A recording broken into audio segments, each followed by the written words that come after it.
I will probably mute anybody who doesn't have their mic muted, except Adam. Sorry about that.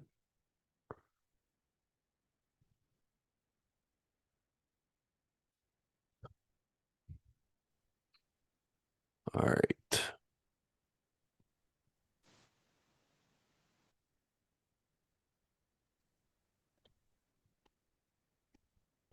We'll wait a few more minutes for people to load in.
Still getting more people joining.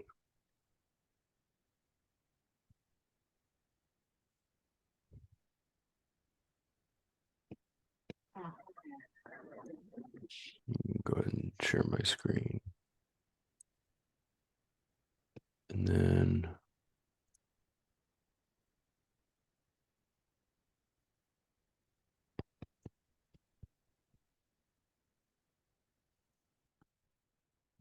okay, I'm gonna go ahead and get started. I'll just, as the participants are wanting to join, I'll just add them in. We are recording, so if y'all could just make sure your mic is muted unless you have a question. We'll open it up for questions at the end of it. I'm gonna start out with just a quick intro and a message, and then I'm gonna hand it off to Adam Jatho, who he has a great way to help anybody who's wanting to transition into residential sales, whether they're doing commercial or apartment locating or whatever they're doing. I think it will be a lot of really great information to help you kind of build your brand as a realtor. So today, I wanted to address kind of the prosperity gospel almost. Psalm 128, 1 and 2 says, "Blessed is everyone who fears the Lord, who walks in his ways. You shall eat of the fruit of your labor of your hands. You shall be blessed, and it shall be well with you." And so a lot of people will take this verse to mean like, if you follow God, you're going to be rich and famous and happy and full of joy. And while there is some truth to that, the rich and famous part was never a guarantee or a promise. So how do we receive God's blessings, and how do we know that we're even blessed? The word blessed that's here in this verse, the Hebrew is, I don't even know how to pronounce that, Azre maybe, which means happiness or happy. And it's the same one that's used in verse 2. So God's given us the keys to, find happiness here. Um, by fearing the Lord and walking in his ways. Well, what are his ways? His ways are the commandments that are laid out in the Bible, the word of God. And fear the Lord will drive you to respect him and honor those commandments. So obeying his commandments and walking in his ways is how we're going to find happiness. Now, the when it asked, Jesus said, the greatest of commandments is to love the Lord your God with all your heart, mind, soul, and strength.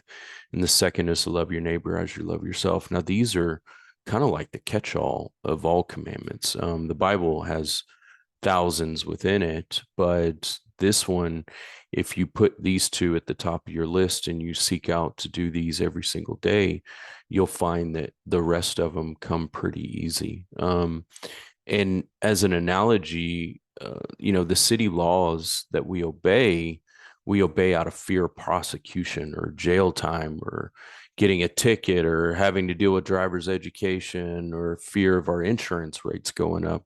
If there was no consequences for breaking the law here, uh, who knows what it would be like? People wouldn't care. People would be driving on the wrong side of the road all day long. They would want to get to where they want to go without any type of constraints. And with that, you would get almost a form of anarchy and there would be no happiness anywhere. But that's a simple analogy to how it is here on the earth, but the stakes are much higher with the fear of the Lord because our eternal soul is at stake. So, 128:1 just simply says if we just obey God, we'll find happiness. Does this, mean we're going to be rich and healthy and prosper and live forever and all of these great things? No, no, this is not what God promises. We're we're going to have success through just obeying God and knowing what his will is for our life and doing it. We'll find happiness in that, which will mean we'll be satisfied, we'll be content, we'll be happy with the lot that God has given us because we are a part of something bigger. We're a part of the body of Christ. And the there's a lot of illustrations in the Bible, especially the New Testament, about the body of Christ where not every we can't all be the eye, we can't all be the ear or the toe. Everybody has a specific lot in their life that's set for them, a set of God's will, of plans that God has laid out for you. And we all, God expects us to step into those and do those and obey what he has given us. And then he will give us the contentment. He will help us to find satisfaction and happiness in the lot that we've been given. And so, does that mean he's just going to give it to us? No, no, certainly not. He expects us to work. As a matter of fact, in verse 2, it talks about you shall eat of the fruit of your labor of your hands and you will be happy and satisfied. So you will have to work to get to be able to eat. You will have to labor. And a lot of people look at the curse of Adam and think, oh, we were cursed to work because of Adam. But no, like Adam was working before. He was created to tend to the garden. So he was already working before, but the curse said that it was the curse of the ground. And because of that, we'll have to toil and deal with thorns and thistles. And what that means is we'll have to work so much harder in order to receive the same benefits. In order to eat of the fruit of our labor, we have to work so much harder just because of the curse of Adam. And we will not, we won't have it easy. There's no guarantee of it being easy in the Bible. And so, we'll have to work hard to get what we need to take care of our families. And through that hard work and the reward that comes from it, we'll find contentment and satisfaction and happiness through that. So that was basically what God had put on my heart whenever I was out running this morning. Just wanted to share that because I really feel honestly like this. There's a number of churches that are popping up that are really pushing the health and prosperity, like, hey, if you just tithe and go to church, you're going to be rich and healthy and happy. And that's just, there's no promises of that. And I just felt compelled that I needed to share that. So, anyways, I'm going to go ahead and hand it off to Adam. Adam, you should be able to share your screen if you want to. You can go ahead and start. Yeah, let me give it a shot. 1 second. Uh, Good morning, everyone. I hope we're all doing great. Hold on, let me figure this out. I only use Zoom for our spirit meetings, so like I always have everything. All right, I think we're good now. Perfect. Share screen. Perfect. Can we see everything? Wait, I think maybe I have to stop share. Hang on. This is probably my fault. Yep, there it goes. Perfect. Right. All right, guys. Good morning. So my name is Adam Jatho. I've been with Spirit for about 2 years now. It's been an amazing experience so far. I don't think you could find a better broker anywhere. And I've been working for. I've had plenty of brokers, and no one really, no one really is as great as Brian. So I'll stop. having us. So yeah, let's go ahead and hop right into it. Cool. So overview of the goals of today. I want to talk about transitioning from apartments to home sales, what the perfect transaction looks like to me, how to list a house, and then I have some time at the end just for random questions in case you have anything. So feel free to just write down any questions you have, and I'll stay as long as you need to after the meeting to answer any questions. Sweet. Let's talk about transitioning from apartment locating to home sales. Now, I was an apartment locator with Smart City for about 2 years, and I really wanted to start selling houses, and that really wasn't an option at that brokerage. So, kind of when choosing my next brokerage, I specifically chose Spirit because of that flexibility and that option. So, let's talk about transitioning. We're going to go over the tools you need, what the referral mindset is, how to post on social media, and buying leads. Cool. So you'll need a few things to get started when you're ready to become a realtor. One, you have to have the realtor designation. So I believe you have to do like a 3-hour course or a class or something like that. It's been like 3 years since I did mine, so I just like forgot. But there's some like initial setup you have to do. You'll also need MLS access. That's very similar to Smart Apartment Data, if that's what you guys use right now, but it's just for houses. You'll need something called a super subscription, which we'll talk about in a second. And if you have any like questions on how to do all this, you can just ask Brian. There are some dues involved too. I think, yeah, for me, it's like around 500 a year to have your realtor license, but that's like half a lease or, a tenth of a house sale. So not super expensive to get started. Cool. So let's talk about transitioning. So I do what's called the referral mindset. I don't try to track down random leads from Facebook or Instagram ads or anything like that. I want all of my house business to come from people I know. So I always aim for mostly referrals. Uh, I will, with my apartment clients, because I'm at a point now where I've had people getting apartments from me for 2 or 3 years, and all of a sudden they want to buy a house. So I will start including the word house and home in pretty much every text I send out to repeat clients. Your goal shouldn't be to find new clients, but to convert current friends and their friends. And another goal is you want your name to be synonymous with the word house. So anytime you have friends that are talking to a group or hanging out, at a restaurant and someone says house, you want your friend to say, oh, you should talk to my friend Adam, or you should talk to my friend. You know, I'm kind of that way with apartments. Anytime any of my friends hear someone say apartments, they're like, oh my God, you should reach out to Adam. That's like all he does. It's all he talks about. So that's kind of the goal. Right here, I have a text demo from a client. I placed her in an apartment last year, and I said, well, whenever you guys were ready, to buy a house, keep me in mind. I can definitely help you guys get a good deal and navigate through that as well. This is where she actually reached out. This is just like 2 months ago. She just reached out of the blue. They were tired of living in an apartment and they wanted to buy a house, and we actually just closed on her house 3 weeks ago. So let's see. Your target clients are friends and people who are looking to put roots down. So yeah, so it's going to be people like young families, or they're about to have a kid, or they're recently married. They made their promotion at work. Also divorce. So it's not pretty, but I've had a few friends divorce, and usually there's a selling of a house involved with that. So it's a great opportunity, and you're really helping them navigate a tricky time of their life, and you're just getting one more thing off their plate.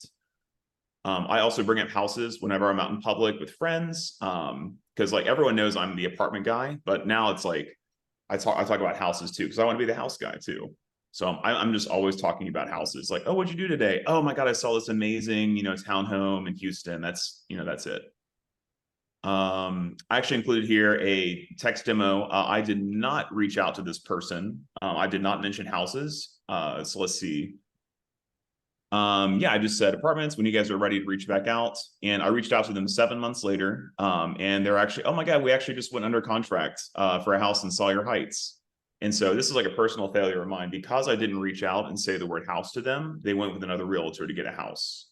Down here, I have, oh my God, congratulations. I'm bringing wine to the move in party. That's like code for I'm never going to talk to you again. So let's move on. Social media posts. So I like to call it advertising without advertising. So I'm just posting fun, cute content on Instagram and Facebook, but really I'm reminding people that I'm selling houses. Again, my goal is always not to find random clients, but just to remind current friends and stay top of mind. I do content like Million Dollar Monday, where I find an open house of like a 2023 build, and I literally just walk in, I record video, and I edit it, and I'll post on Instagram. And people are like, "Oh my God, that's so cool! It's so pretty."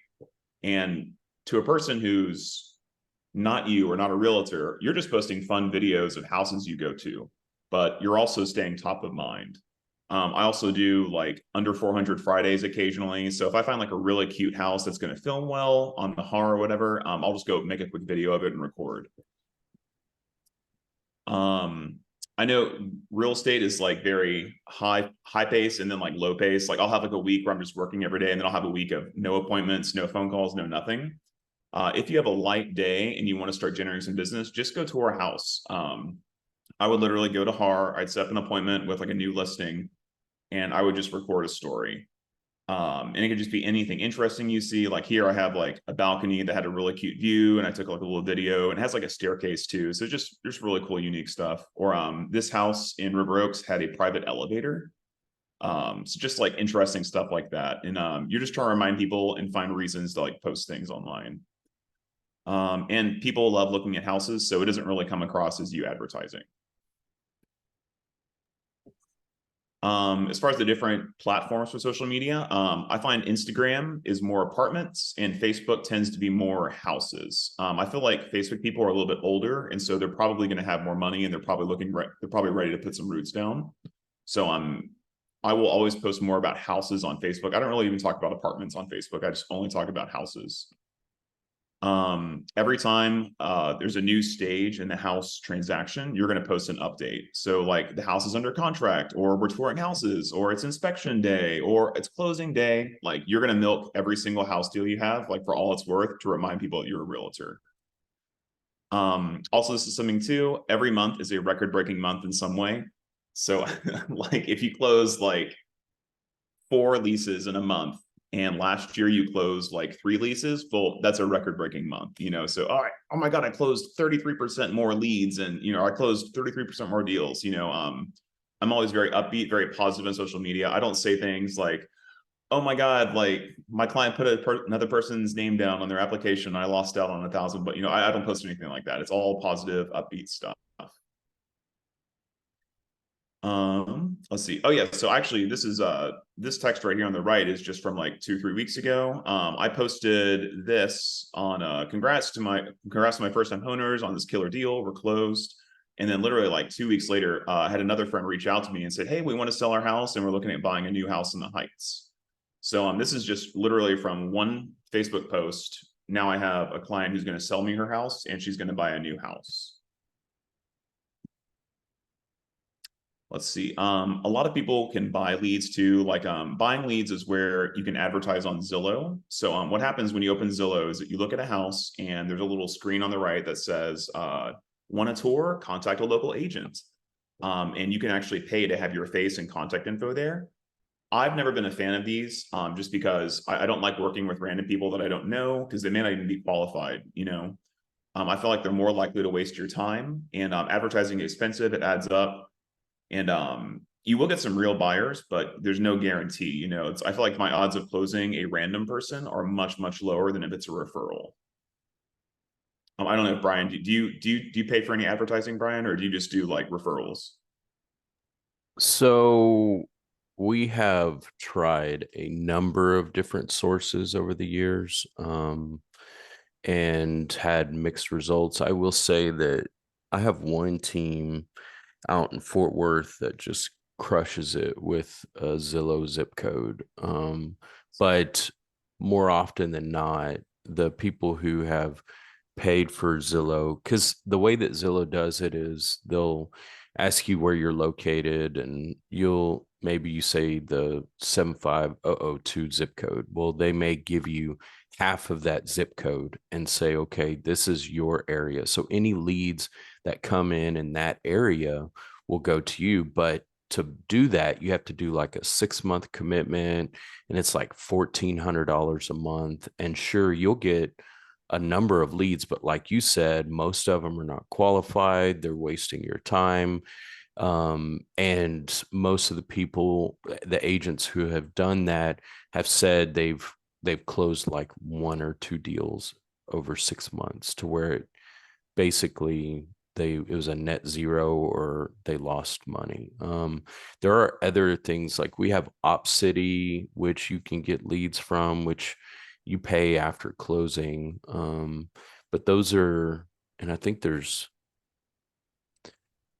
another one similar to that, but OpCity is the one that I have more agents signed up with, which reminds me I need to I had an agent ask to be invited for that. Sorry, I'll hand it back. But yeah, Zillow is not usually a very good resource for leads.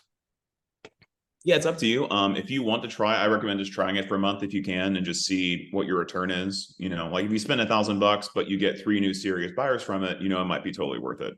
So, cool. So, I was asked, someone asked me, so what does like a perfect transaction look like to you? So I kind of broke down these 8 quick points, and we'll just go, I'll let you guys read and then we'll go into the details of each one. Cool. So the first thing is the conversation. This is kind of similar to your first conversation about an apartment. Uh, so for me, I will not do an apartment search or a house search without talking to someone on the phone. And my thinking is that if they are too busy to talk to me for 5 minutes about what they're looking for, they're going to waste my time later on down the road. So, and I've had a lot of success with that. I don't have many ghosts. Like after I talk to someone, I usually don't get ghosted. It's very rare right now. Let's see, questions to ask. Yeah, what part of town are you guys looking at? How many beds and baths do you want? Are you looking for a house, condo, or townhome? And people don't really know like the difference between a condo and a townhome, because a lot of times a townhome can be a condo. So if there's any questions about that, I'll just kind of weed out, or I'll kind of clarify that. How much money do you have saved for a down payment? This is a tricky question for some people. You don't say something like, "Do you mind if I ask how much you have saved?" Because then they'll be like, "Well, actually, yeah, I do kind of mind."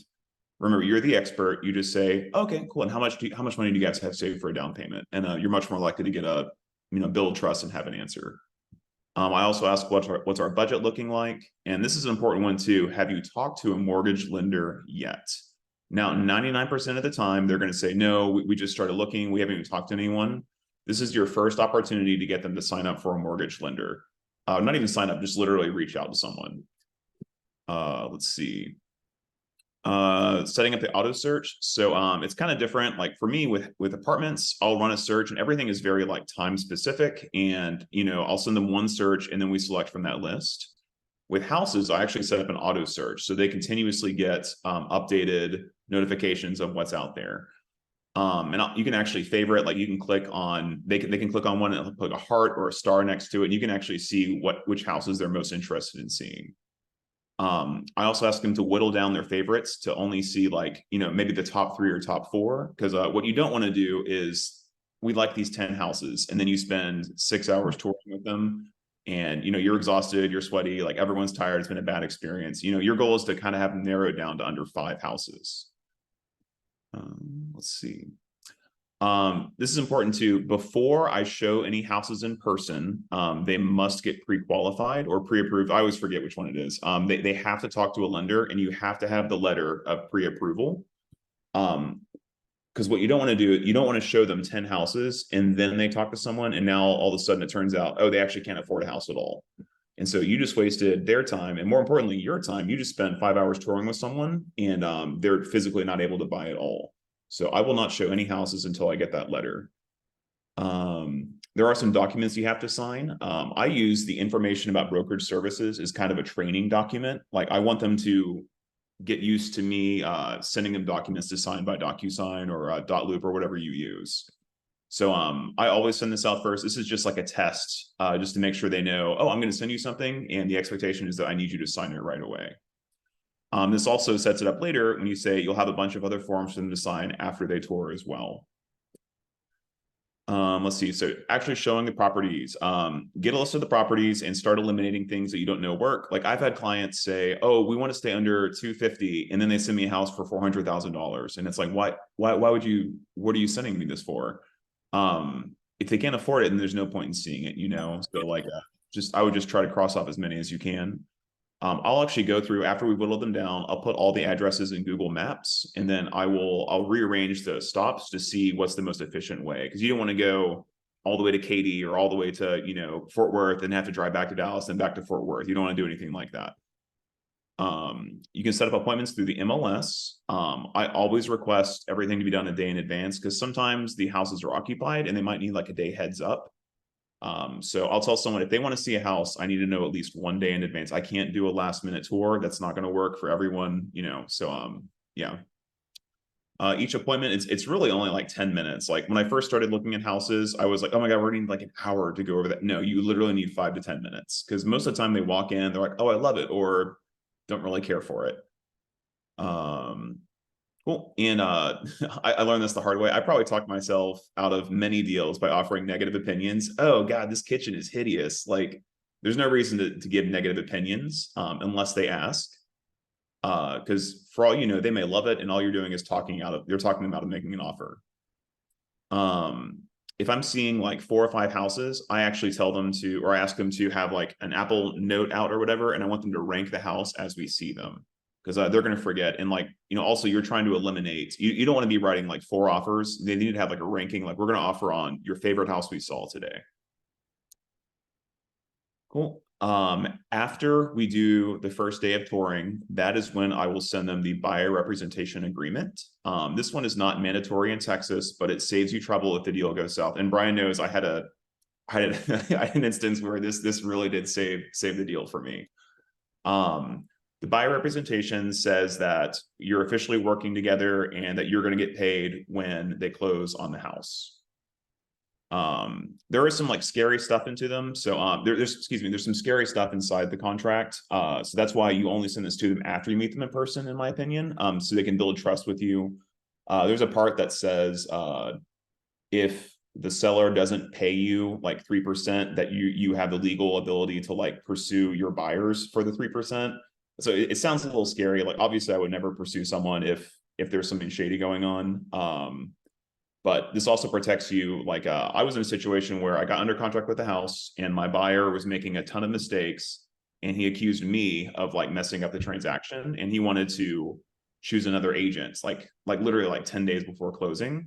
And because he signed this, he was not able to do that. So, and this one really saved me. So I would always fill out the buyer representation agreement.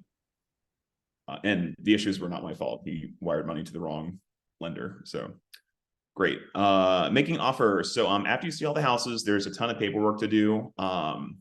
There's the Trek 1 to 4 family residential contract. There's the third-party financing form and pre-qualification letter, seller's disclosure signed, and any addendums.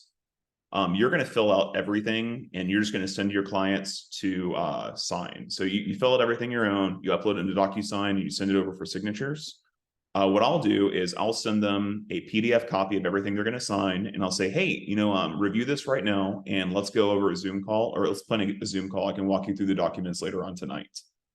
That way we can actually go through it and answer all their questions. That way they don't feel like I'm just sending them stuff to sign. Like, I want them to feel involved in the process. And then after that, I'll have them sign everything. After you have everything signed, you'll send all the documents to the listing agent. I always do a summary as well, because like, this is like so tedious. There's so many documents attached. So I will actually just say, hey, here's what we're offering. Here's the closing date. Option period is 10 days. Let me know if you have any questions. Cool. I included this here because when I first started selling houses, I didn't know what any of these things were. So earnest money is like pretty much whenever you go under contract, you have 3 days to deliver earnest money and option fee. Earnest money is usually around 1% of the total cost of the house. It is refundable if you back out of the deal within the option period. Option period is usually like 5 to 10 days. Option period is pretty much the inspection period. So if you pay the option fee, which is like $100, you can cancel the deal and get your earnest money back for any reason. So that's really important. So if I think like a year ago, it was like pretty nasty, like buying houses. People were like waiving option periods and everything. I would never do that. So I just make sure you always have like an option period of like 5 to 10 days to get the house inspected. So cool inspection. Congratulations, you won the house. Honestly, this is like, I think this is usually where it gets a little easier because you're not doing physically, you're not driving around town, you're not scheduling showings, you're kind of just doing some easy stuff from home. Let's see. So inspection. So inspectors come out, they'll, look at every corner of the house and they'll send you a report. I will send the report to my buyers, or sometimes they just send it directly to the buyers. And you have a few options after inspections. I say, hey, can you guys tell me what are your top 3 things that you want this house fixed or you want addressed?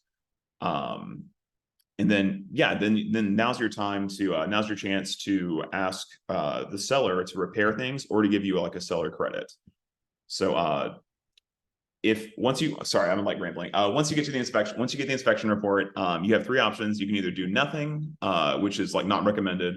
You can ask the seller to complete repairs, or you can just ask for a seller credit and they can complete the repairs on their own after closing. I think the third option is the best because if I'm selling my house and someone asks me to repair something, I'm going to spend as little money as possible getting that repaired to call it satisfactory. So I usually encourage my clients to do like, let's get a credit going and you guys can just handle it on your own after the transaction. Let's see. Inspectors, they will always find something wrong with the house and you will always request a discount. All negotiations will be done in the option period because the implication is your buyers could back out of the deal if the seller does not concede anything. So this is great. Option period, you have 10 days to withdraw from the contract. Usually on like day 8, I will send over a list of repairs, or like I'll send over a list of like things that are wrong with the house and we want this much money to fix them. And then usually you can have like, you can kind of haggle a number like, okay, we'll give you a $6,000 closing credit. And that's great. Yep, I always ask for a seller credit or a price reduction. Let's see. Yep, negotiation should always be done through email and text with the listing agent and then draft up the amendment. So I'll always I'll text the agent. I'll be like, hey, this, and this is wrong. I think 7,000 could cover it. Can you ask your seller? And then, we'll kind of go back and forth by text or email. And then I'll actually fill out the document and I'll send it over for signing because I don't want to fill out the document like 20 times. Closing. Cool. So after you get inspection and negotiation period, you're pretty much like smooth sailing. You're kind of just touching base, making sure everyone's doing their job and make sure we're heading towards closing. If it's a good title company, they will do like 99% of the work and you can kind of just chill and like really just, you don't really do much during this period. A few days before closing, you have to request a CDA, commission disbursement form from Brian, and you'll send that to title. And then let's see. Oh yeah, and always attend the closing with your buyers. So I'm with apartments, I try to tour if it's someone I know or if it's like a higher budget client. But a lot of times I'll just like say, all right, here's your list. Let me know, and I'll set up tours. But I won't really be there for everything. With closing, you really need to be there if you can because 1, it's a great photo op, and 2, like you can get like a gift card, a closing gift, or something like that. So we have a chat. Walk through. I don't know what that means, but I'll come back to that. Let's see. He's talking about the final walkthrough, day before closing, making sure everything is good to go. Yeah, I'll do a walkthrough as well. If they request it, sometimes I don't. It just depends on if they want to or not. But yeah, final walkthrough is that's where you go through and make sure that all the repairs were done. If you went that route, or to make sure the house wasn't like flooded or caught on fire. So, and I'll usually schedule that like an hour before closing. So we do the final walkthrough and we all go directly into closing from there. So they're all excited. They see the house and everything. Cool. How to list a house.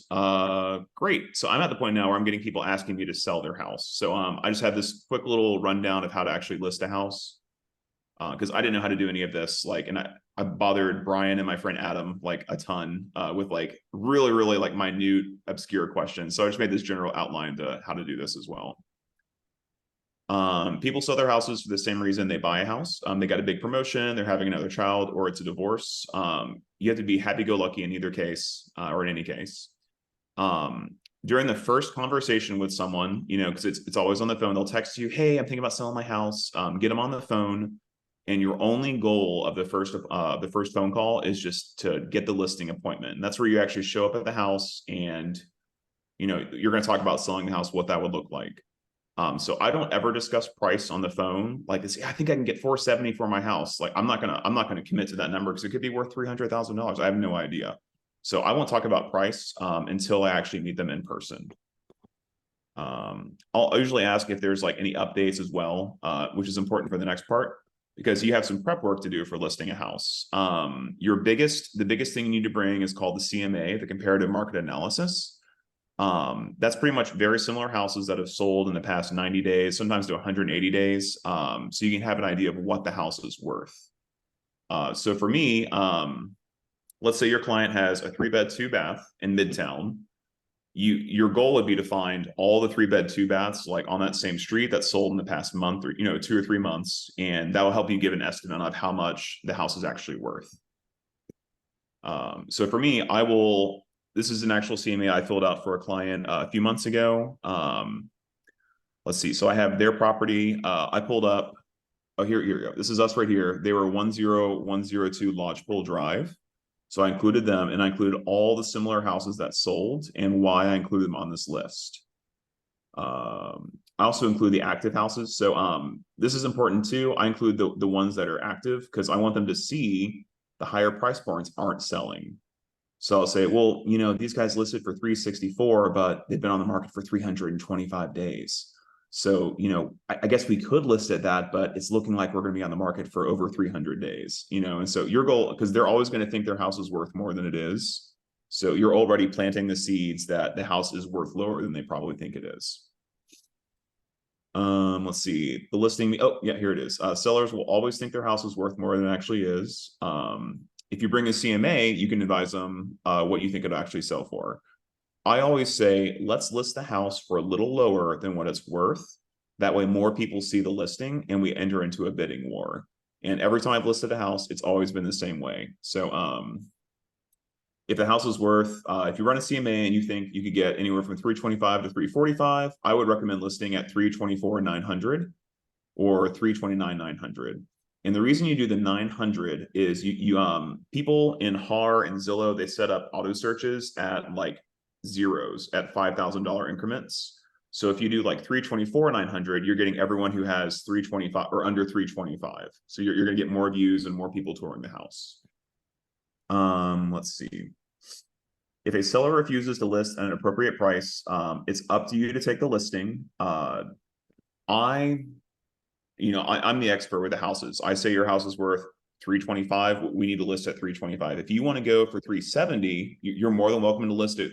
You can list it for everyone, but I won't be the agent to do that because you don't want to be the agent with a listing that's been sitting on the market for 6 months because people look at that and they say, what's wrong with this house? Or what's wrong with this agent? Is he doing anything?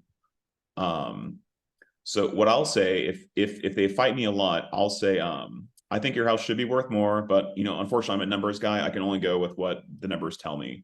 My recommendation is that we can list at 324.9 right now, or we can list at 370 and we'll still sell it for 324.9 in 6 months anyway. So do you want to sell it now, or do you want to be on the market paying taxes and a mortgage for 6 months and then sell it for the same price anyway? That's usually, I'll say something along those lines. Be prepared for sellers to ask for a listing discount. I only offer discounts if they've like bought a house with me before, or if they're buying a new house with me right now. So I know in your classes it says there is no industry standard for commission, but it's like 3% most of the time. Cool. So like I'll usually give a percent discount. So this client I got 2 weeks ago, she is selling her house and she's going to buy a new house with me. I'm charging her the 3% from the sales, and I'm going to give her 1% of that as a credit on the buy side. So she gets like a nice like $6,000 or $7,000 credit at closing.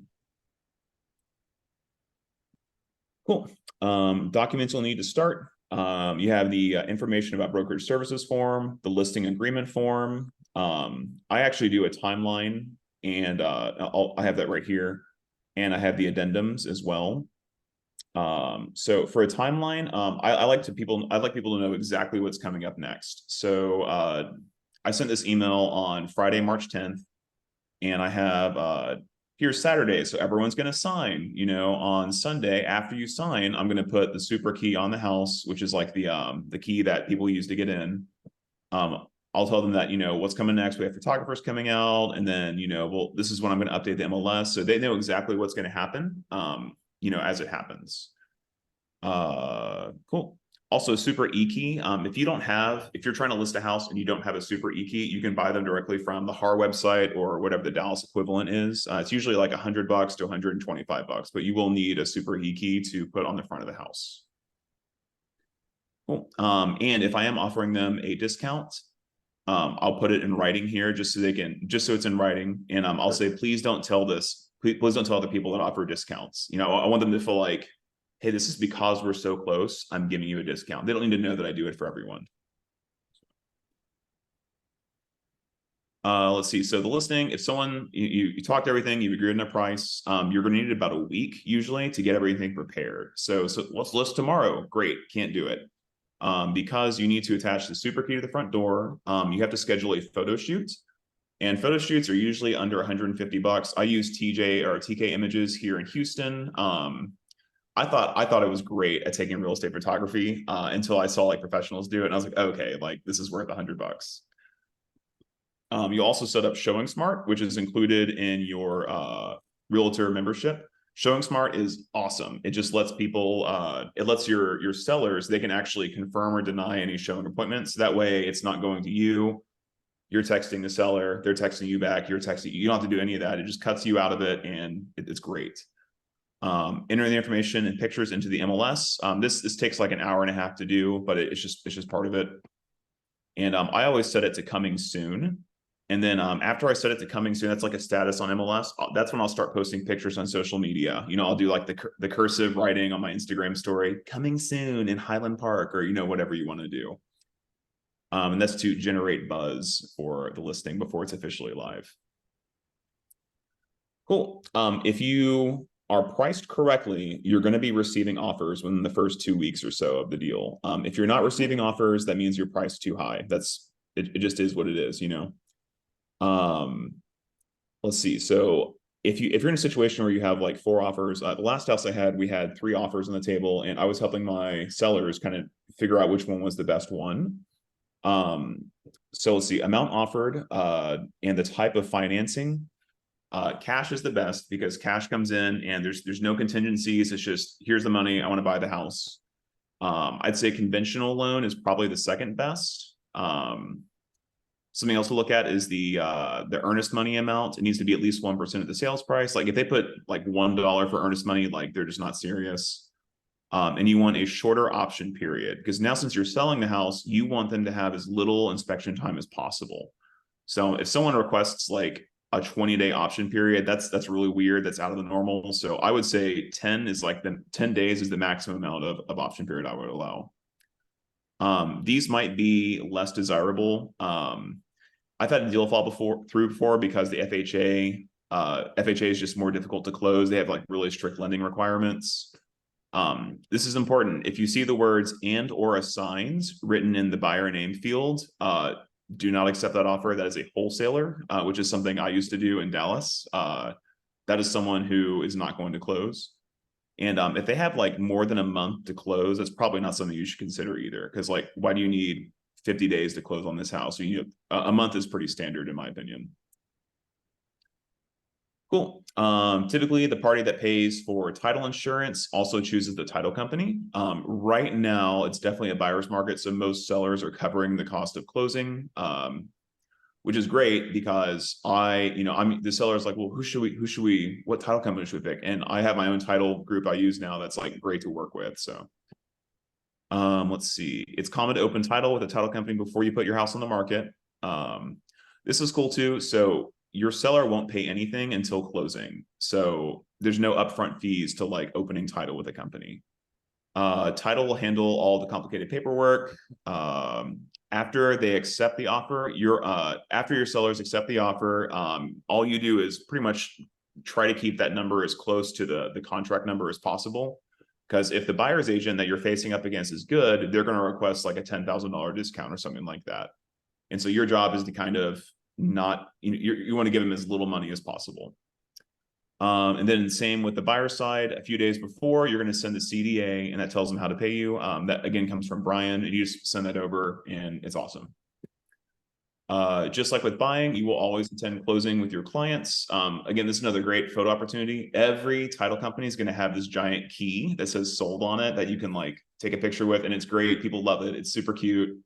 And that's like free advertising for your next people. So the sale is considered done when the seller receives the funds in their account. So yeah, make sure the buyers don't get keys until the wire is complete and the seller has all of his funds. And then you congratulate them and you walk out of the building. And I did not put this in here, but I'll shake their hand. I'll say, bye, Preston. It was so great seeing you. And then I'll immediately turn around and go right back in and collect my check. So great. Awesome. That's pretty much everything I have. Do you guys have any random questions or need me to elaborate on anything? Hey, thanks, Adam, for gifting us with that information.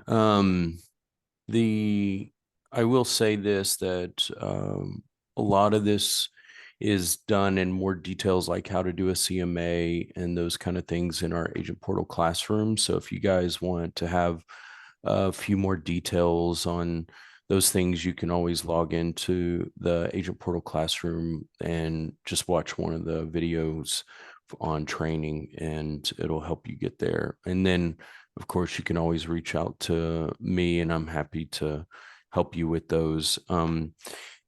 Does anybody have any questions? I've got a few, but does anybody have one? Let's see. Do you have any email marketing or social media? So I do not do any email marketing. I only do social media. Yeah.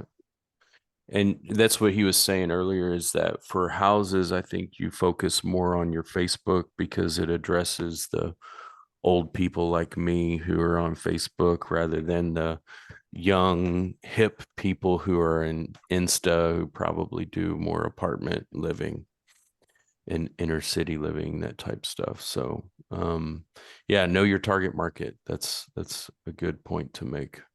Go ahead. Hi. I just had to follow up with that question. I'm Kalish. I'm here in the Dallas market. I guess my concern is like you get a lot of your clients for apartment locating. How do you stay in contact with them, I guess, throughout? So by the time you get ready, I guess their lease is ready to renew. Is that when you send them a text message, or you just rely solely on social media to stay in contact so they know that you're selling houses? I guess that's where I get lost, as I have a database of clients, but I don't know when to reach out to say, hey, when are you ready to renew? Are you ready to buy? You want another apartment? Like, how does that work for you? Is it just solely social media? And then when their lease is up, you reach out to them at that point and say, what do you want to do next? So hey, nice to meet you. That is a great question. What I do, hold on, I'm going to share my desktop again. Uh-huh. Whenever, let me make sure I don't pull up anything embarrassing. Hold on. Whenever I close someone, they go into your recently closed thing right here. I Okay. will put them as a follow-up. I'll move them back to follow-up about 10 weeks before their apartment comes up. So Okay. yeah, so if I lease Heather in an apartment, and she moves in today, well, I'm gonna put I'm gonna put her follow-up date to like probably mid-April of 2024. That way I catch her before she renews her lease. And if she wants to buy a house, now we have 2.5 months to figure that out, how that works. So Okay. And at that time, you just send the text like you showed previously, or do you just like reach out, call, email, or just how do you I'll initiate text that conversation? yeah, I'll just text them like, hey Heather, hope you've been doing well. Hope Alta West Gray's been treating you well. I noticed your lease is up in a few weeks. Have you considered moving? Or are you looking at buying? Or I'll say, are you renewing your lease, or are you looking at other options? And I'll do like a cute emoji, like the eyeball emoji or whatever. Mm-hmm. And yeah, usually they'll respond. I haven't had anyone not respond to me. So Okay, so I think that's where I get lost is just that follow up, and I'm like, I don't know Yeah. what's Schedule going on with the before the land. renewal comes. Put it in your calendar. And I'm even more. Let's see. Oh, sorry. I thought I was sharing my screen. I have my personal calendar too. If it's someone I think might be buying a house, I'll put them in Mhm. my personal calendar too, just so I can remember to keep up with them. To keep up with them. Yeah. Okay. Yeah, that's It's good.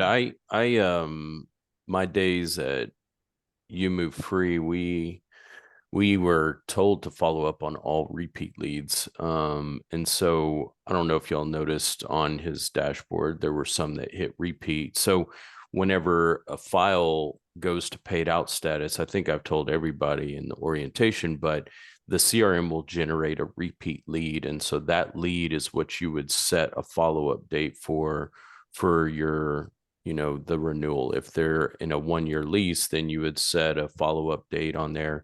And whenever you log into the CRM, if you have a good habit of logging in, you'll be able to see those follow-ups whenever they pop up to give them a call and see what's going on. I know that was I'm really glad to see someone's actually using it for what it was designed. I have so many agents who just literally all they do is just put it in there for the deals that they close, and then they're using other services. And there's lots of other CRMs that are out there, like Follow Up Boss, and I think even Smart has some CRM capabilities. But there's a lot of tools, but you want to set that reminder before the lease is up. Always follow up, because I would say 30 to 50% of the time they're moving and they'll put you down again. I mean, they're one of the easiest people to close because they're already familiar with how the service works. So you don't even have to hit them over the head to tell them to put your name down. They already know. And heck, some of them will be like, hey, I already leased at so and so, I put you down. It was super easy. And that's what I called a you did, because it's like, oh, you did. It was always good to have those. Joanna said, I don't have any friends or family in Texas. How do I get leads? There are services, like I was mentioning before. You can't really do residential, but for apartment locating, you can certainly do you can generate leads through your social media accounts by just posting ads and setting your target market down there. But then also you can um, do Google ads. There's also a place called Zumper or Rent Links, which are both paid services where you can post apartments for to generate leads as well. There's a number of these we talk about in our lead generation training, and if you're interested, I can certainly share the link with you and you can go through those if you want. Okay. Did anybody else have any other questions? I've got a couple. No. Okay, so I wanted to address Adam's slide about the association. There was a couple of things that, like, there's not really necessarily there's an orientation class with the Association of Realtors. So whenever you join the association, number one, I have to move your license over to the MLS side, which is underneath my license, or the brokerage that you're under. Everybody has to be under the MLS and they would be a part of the association. So once you're moved over, then you can contact your local association that you're wanting to join. We are members of all the major ones: Metrotex, HAR, ABOR, SABOR. We're even out in Tyler, Lubbock, Midland, Odessa, McAllen. I mean, we're pretty well covered. And also CTX MLS, which covers a number of counties that are in between the major cities of Texas. But you would contact one of those, you would join. They'll have you do an orientation training, a class where you learn about the MLS and what it all means to be a realtor and what their expectations are. So that may be the class that he's referring to, but it's with the association. It's not anything with us. And then, or Trek, for that matter. These are two separate organizations. Some people do confuse those. TREC is your state licensing board, and the association is a business that takes all of our money just so we can have access to MLS. So also the cost, it varies depending on the market that you're in. You'll have yearly annual dues for the association is around $400 or $500, depending on where you're at. But then you also have MLS dues, which are usually paid quarterly. That's anywhere from $100 to $250 a quarter. I think some associations are even a monthly due. And then you have to pay for Supra, which is like an annual payment that you have to pay for. And then those e-keys that he mentioned, I think it is like a one-time e-key fee, but those are actually on loan to you. That you don't own those, but it's not like they're checking up on them. If you have one, you can hang on to it for as long as you need. And then whenever you're done with it, they do want you to return it. But so the fees do vary based on what all you're needing. And I think even ABOR charges for both residential and leasing separately and additionally. So, there's a number of fees, and if you're interested what it's going to cost, just go to that local board website. A lot of times there's a fee schedule broken down, and they'll even tell you what the prorated dues would be for whatever time a year that you're planning on joining.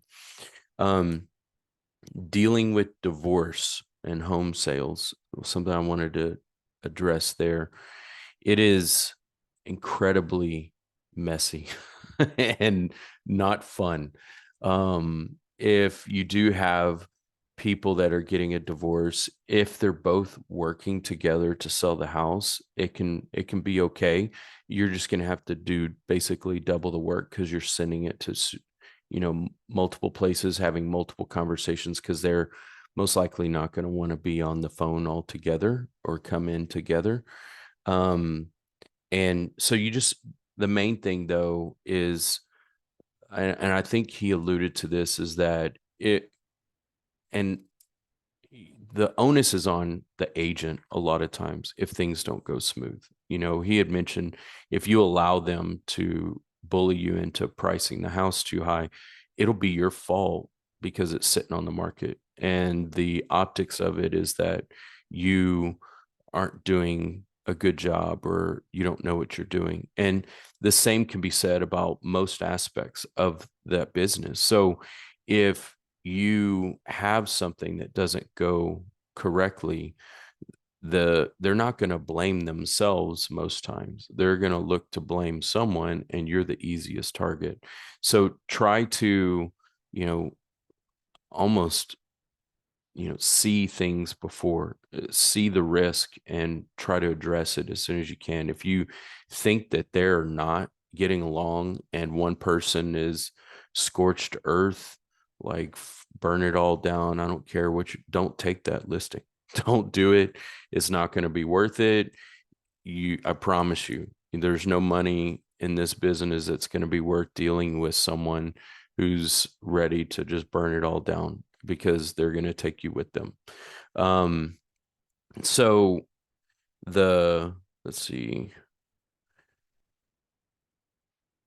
Another thing that he had mentioned was videoing whenever you're touring.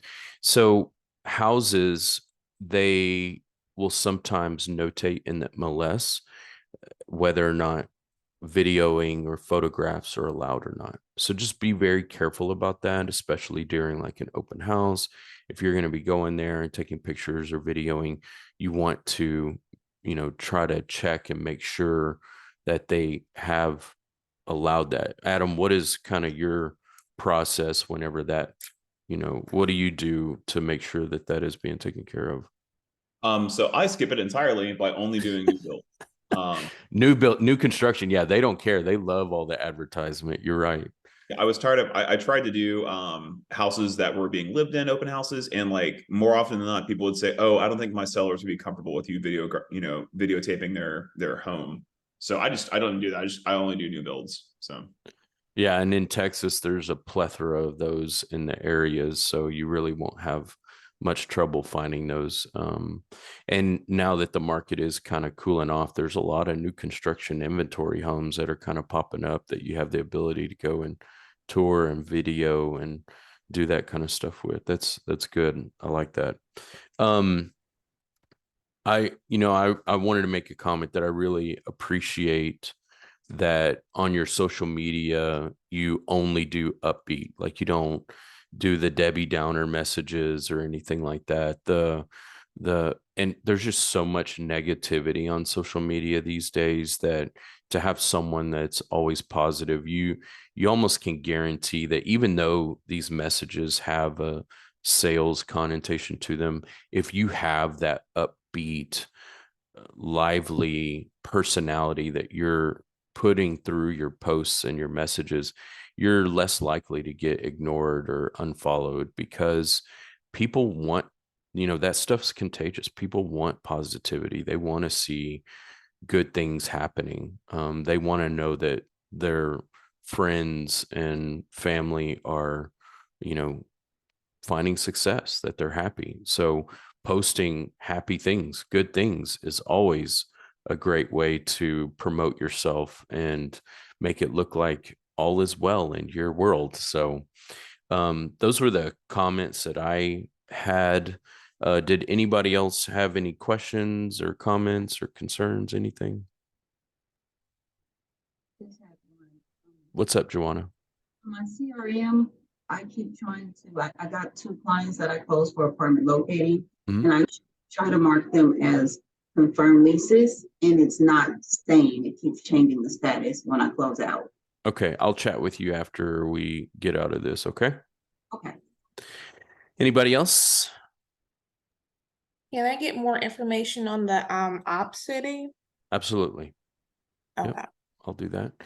Okay, great, guys. I really appreciate y'all showing up to this. I really try to have influencers, people who know what they're doing, who are successful, much like Adam. I mean, this guy's just been crushing it ever since he came here. But I mean, he's one of my top agents every single year. So y'all were given a lot of really great wisdom today. I hope y'all are able to take it and apply it and really benefit from it. Thank you, Adam, for your time and really sharing this with people. You didn't have to do that. It's really helpful to all of us. So thank you, everybody, and y'all have a good rest of the day and a great weekend.